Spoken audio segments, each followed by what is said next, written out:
Good evening, Mary. We're having a family gathering at our house this coming Saturday. You're coming, right, Mary? Yes, of course. Dan and I will be there. But I'm telling you, you'd better dress properly. What? You're always so plain, aren't you, Mary? I'm sure you know that. Many of my relatives are business owners or rich people.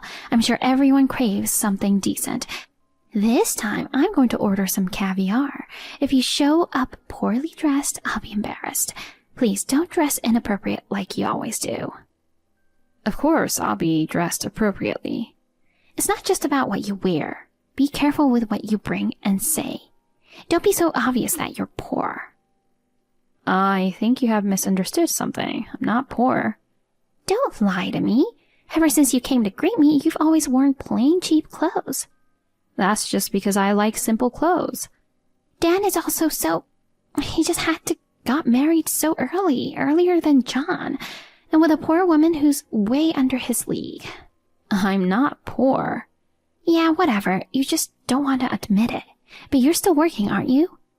Yes, I am. Why don't you stop working and become a full-time housewife? Dan works for a big company. You can live on his salary alone, right? But you just have to refuse to quit your job. I think it's because you grew up poor and you are uncomfortable unless you're working hard. I can live on Dan's salary alone. I work because I love my job. I want to save for when we have children in the future. Besides, if I quit my job, you would be in trouble too, right? Why's that? Why would I be in trouble? Your job has nothing to do with me. It has a lot to do with you. I mean, if you hate me so much, I'll skip the dinner party. What? You insisted that Dan and I attend. I was planning to go too. But if you're just going to complain me about being poor and unfit for Dan, I don't have to attend. No, Mary, you have to come too. Why is that? If my son and his wife don't come, I don't know what my relatives will say. Oh, by the way, you said this time it's your treat. Just to be sure, may I ask about the budget for the dinner party? Budget? Well, it's probably going to be around $4,000. What? That much? Why are you so surprised? Wait a minute. There will be a little more than 10 people there that day, right? That's right. Isn't 4,000 for 10 people way too much? We're ordering high-end caviar. It should cost around 4,000, right? 4,000 is... That means enough to pay the 2-month mortgage. Huh? Mortgage? It's a once-a-year dinner party, so I can understand why you're so excited about it. But if you can afford such an extravagance, shouldn't you first use the money to pay off the monthly mortgage? Don't you think your priorities are out of order? Huh? Priorities? Why should I care about that? Because it costs $1,500 every month to pay the mortgage on the house. That's something you and Dan should take care of on your own. Please, don't rip me off. I'm not. I'm only talking about the obvious. Oh, well, if you're worried about the loan, why don't you save money? Well... Oh my God, it's no use talking to you. I told you I'd treat you to a delicious caviar dinner, but all you do is complain. Anyway, you must dress properly for the dinner party. Is that clear? What? Wait a minute, Emmy.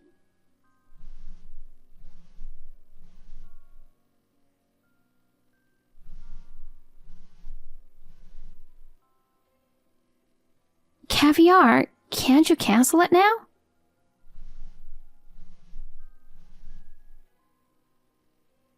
Emmy. Mary, about that dinner party we talked about the other day, I've changed my mind. Ah, did you cancel the caviar? I'm glad. After all, 4,000 is too much. What? What are you talking about? I decided to order not only caviar, but also a high-end Italian caterer. Huh? I thought some of my relatives might not like caviar. So you mean the budget has increased? Yes. The budget might be around $5,400. You are always complaining about caviar. It would be a hassle if you complained again on the day, so I thought I'd let you know ahead of time. Emmy, are you sure you'll be okay? Huh? Taking advantage of the fact that Bob is in the hospital, you're spending money like Jeff Bezos. Are you sure you're going to be okay? Wait, what do you mean? Are you telling me to be stingy and save money when it's a family gathering? Don't you think you're being rude to me? I'm just saying that I'm concerned. I haven't fallen so low that you have to worry about me. But the mortgage... What? Are you talking about that again? I told you the other day, that is something you and Dan should be able to handle. I don't know. I don't think it's right to be extravagant while Bob is in the hospital. I'm still worried about spending $5,400. Shouldn't you be worried about yourself? Me? You're not saying you don't remember me telling you this, are you? I'm sorry, but yeah, I don't. Huh? I'm certain that we're not short on cash at the moment, but... Well, what a person. I knew it. You're just wanting to rip me off. You know what? You're driving me crazy. I feel like I'm going crazy talking to you. Anyway, I'll pay for the dinner party, so you stay out of it. Bye. Honey, you busy? Sorry if you're busy. Oh, honey, I just finished work and I'm on my way home. What's up? It's about the weekend dinner party. Oh, you know the annual dinner with relatives? We're getting together at my parents' house this time too. What about it? It looks like Emmy is covering all the expenses. Have you heard what the budget is for this dinner party? What? No. I just heard she's ordering caviar, but with my dad in the condition he's in, I'm guessing it'll be reasonably priced caviar? No, that's the thing. I heard she's going to spend $5,400 for the caviar plus a catering service from a high-end Italian restaurant. $5,400? That's a lot of money. I think so too. Many of your relatives are rich, so Emmy seems really into it. Seriously? That's just trying to show off. I wonder if Mom knows her place. I tried to remind her of the mortgage, but it doesn't seem to be working. She's upset? It's like she's upset with me. I don't know. I know it's a once-in-a-year dinner party and there's no need to be stingy with it, but we're also under a lot of pressure right now. And to spend all the money like this is just... I agree.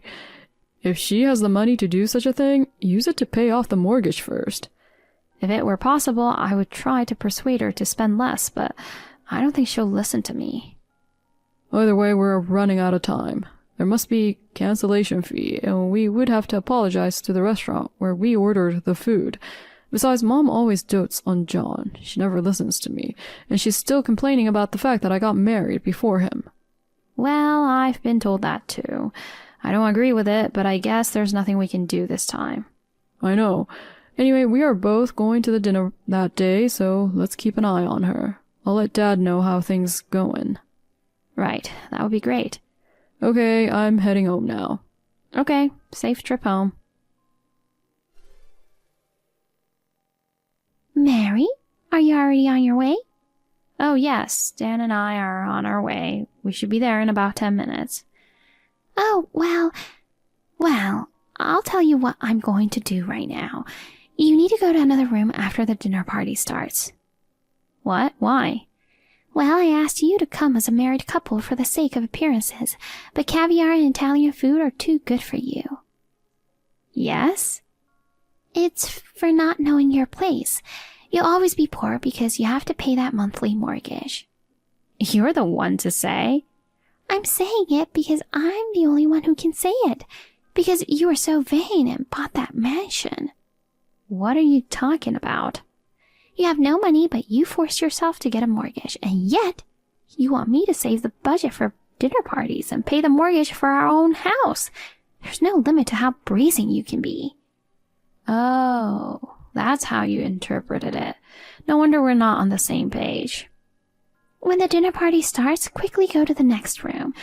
And when the time is right, pretend that something urgent has come up and go home alone. That way you can at least save your face. Oh. Well, I'd feel bad if you had nothing to eat. You can at least have instant ramen. Instant ramen? Well, beggars can't be choosers, you know. You're so shabby, so after you eat your instant ramen, just go home. Okay. Well then, neither Dan nor I will be attending today's dinner party. Huh? What are you talking about? You'll be arriving here soon, right? You don't want me to attend the dinner party, right? I'm going to turn around and go home now. Then why don't you go home alone, Mary? Only Dan should attend. When I told him what you said to me earlier, Dan doesn't feel like going to the dinner anymore. Then you can both skip it. I'd be better off without Dan and you. Oh, I forgot to mention, I'll stop paying the mortgage on the house. What? I won't be paying $1,500 a month from now on. Oh dear, I don't know what you think you're doing, but you and Dan are the ones who will suffer, aren't you? You'll see who gets in trouble later. You're just full of nonsense like that. I'll enjoy the caviar and Italian food. You guys can do whatever you want.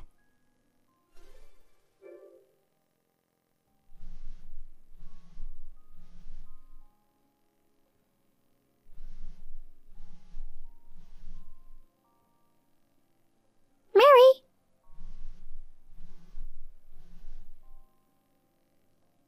Hey, please pick up the phone. Good evening, Emmy. What's wrong? I'm in trouble. What is? It's the monthly mortgage. Oh. Is it true that you're paying for my house, not the mansion you live in with Dan? That's right. Who told you that? From all my relatives who were at the dinner party. I see. My relatives asked me why Dan and Mary weren't there, so I told them that you were trying to make me pay the mortgage on your house. Then all my relatives said, it's the opposite. I just thought that it was a bad joke. But then I got a call from the bank saying that I hadn't paid this month's mortgage due to insufficient balance in my account. I didn't think it was true.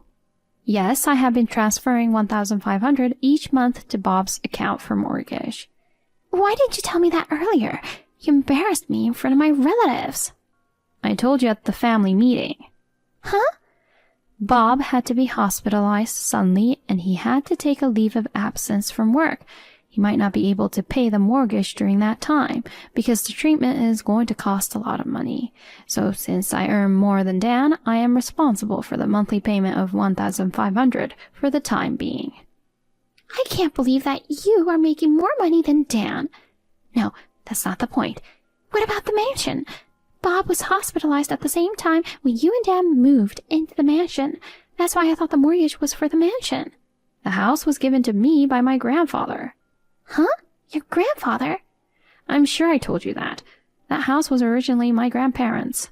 They were getting old and it was getting too much for them to manage, so they decided to move into a small bungalow. Right around that time, Bob was hospitalized and I had to pay the mortgage. My grandfather, who was worried about our life, asked us if we would like to move into the house they lived in. So that's what happened. Bob suggested that I move in with you. That way, it would make more sense for me to pay the mortgage. But you were so strongly against it. So we decided to live in my grandfather's house while paying only the mortgage on your house. Are you telling the truth? John is still single, but you said you only want to live with him and his wife in the future and refused to live with us, didn't you? Oh, is that right? Don't play dumb with me. Well, now, I'm glad we didn't move in together. Oh. You really don't remember anything, do you, Emmy? Bob, you, John, Dan, and I. We had a family meeting, right? That's when we talked. Well, I think you were half asleep, weren't you? You only leaned forward when we were talking about something that involved you. When Bob asked you to go to work to support the family finances, you protested that as a full-time housewife, there was no way you could find a job. When I asked you to live with me, you said, I don't want to live with Dan and you. We couldn't come to an agreement, and in the end, I had to compromise a lot. But I didn't think that you had refused to live with me because you didn't understand what I was talking about. I didn't realize that was the story. Well, Bob told me I don't have to pay the mortgage anymore. What? He has decided to sell the house. What? He's giving up the house? You both can't pay the mortgage, so he has no choice but to let it go. Bob doesn't want to give up the home he bought. But to the point, To get both Dan and I involved is ridiculous. After hearing about how much money you were spending and how you were treating me, he decided that it was no longer a good idea. He also promised to pay back the mortgage that I had paid until now. Oh no. What am I supposed to do now? If he sells the house, I will have no place to live. I'm sure that's true. Don't say I'm sure like it's someone else's problem. I am your in-law. No, Emmy. You made me pay the mortgage on your own house. I can't consider someone who makes me pay their own mortgage and then calls me poor to be my in-law. I didn't know you were paying my mortgage. It's not my fault. It's not that you didn't know. It's just that you didn't listen to me. I'm sorry I called you poor. So please convince Bob not to sell the house. You can tell that directly to Bob. Well, Bob will be discharged soon, right? I'm sure you'll have a lot to talk about then. Please ask him about the future. Mary? I have nothing more to say, so if you'll excuse me. Well then. So long, Emmy. Bob finished his treatment and was safely discharged from the hospital. Then we had another discussion at my in-law's house. Although Emmy was strongly opposed to the idea, it was agreed that my in-law's house would be sold. After that, Bob scolded Emmy for spending $5,400 at a dinner party. Furthermore, Bob and John were very hard on her for continuously verbally abusing me despite the fact that I was paying the mortgage. Emmy cried and pleaded for forgiveness, but Bob's anger did not abate. Finally, they got divorced. After being evicted from that house, she rented a small apartment and started living alone. She was planning to move in with John when he got married. But to her surprise, John got married to a foreigner and went abroad. Emmy, who is now completely alone, is living a life of poverty and draining what little money she has left from her share of the property. Bob, on the other hand, lives with Dan and I in the house given to me by my grandfather. Dan and I are busy working together, but Bob actively takes care of the house, which has been very helpful to us. I would like to continue to live with my family on good terms.